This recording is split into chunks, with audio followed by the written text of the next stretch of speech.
கிறிஸ்தியசுக்குள்ளான உங்கள் அனைவருக்கும் சமாதானம் உண்டாவதாக. இன்றைய தியானத்துக்காக எடுத்துக்கொள்ளப்பட்ட வேதவசனம் 1 தீமோத்தேயு 1:15. பாவிகளை ரட்சிக்க கிறிஸ்தியசு உலகத்தில் வந்தார் என்கிற வார்த்தை உண்மையும் எல்லா அங்கீகரிப்புக்கும் பாத்திரமுமானது. அவர்களில் பிரதான பாவி நான். அல்லேலூயா.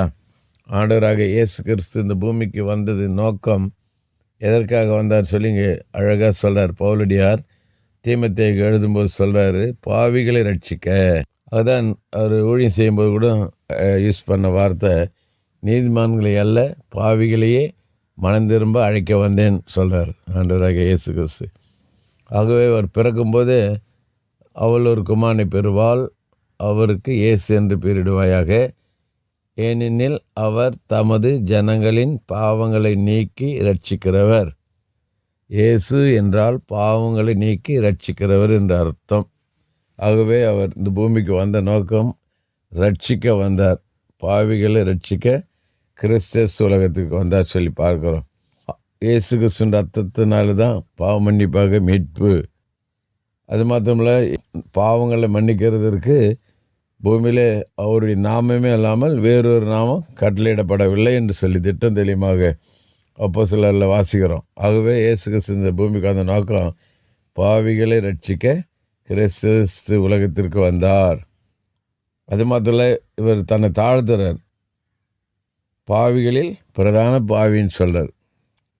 ஆகவே இயேசு கிறிஸ்து இந்த உலகத்துக்கு வந்த நோக்கம் பாவிகளை ரட்சிக்க, கெட்டு ரட்சிக்க மனுஷகுமாரன் பூமியில் வந்திருக்கிறார். எழுந்து போனதை தேடவும் ரட்சிக்கவும் மனுஷகுமாரன் பூமிக்கு வந்திருக்கிறார்.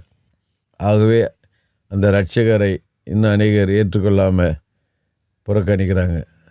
ஆகவே அந்த ரட்சகரை ஏற்றுக்கொண்டு பாவம் மன்னிக்கப்பட்டு பரலோகராஜ்யத்தின் புத்திரராய் மாற ஒப்பு கொடுக்காது இருக்கிற ஜனங்களுக்காக நாம் செபிக்க நம்மை ஆண்டவர் வைத்திருக்கிறார்.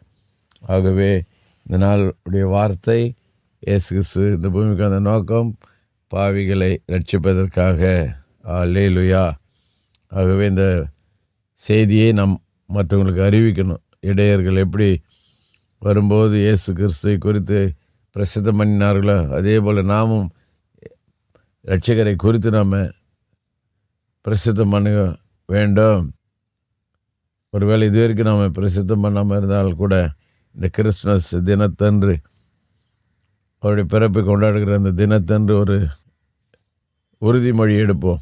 இயேசுவை நான் அறிவிப்பேன், இயேசுவை நான் குறித்து பேசுவேன் சொல்லி செய்யும்போது கர்த்தர் நம்மை ஆசீர்வதித்து நடத்துவார்.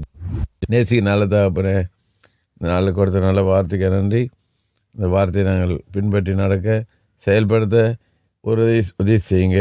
நீரின் பூமிக்கு அந்த நோக்கம் பாவிகளை ரட்சிக்கன்னு சொல்லி பார்த்தாப்பா, கெட்டு போனதை ரட்சிக்க.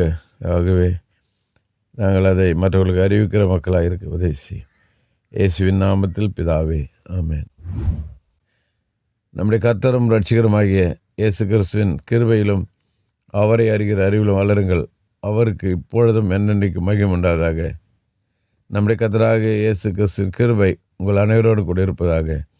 ஆமேன், ஆமேன், ஆமேன்.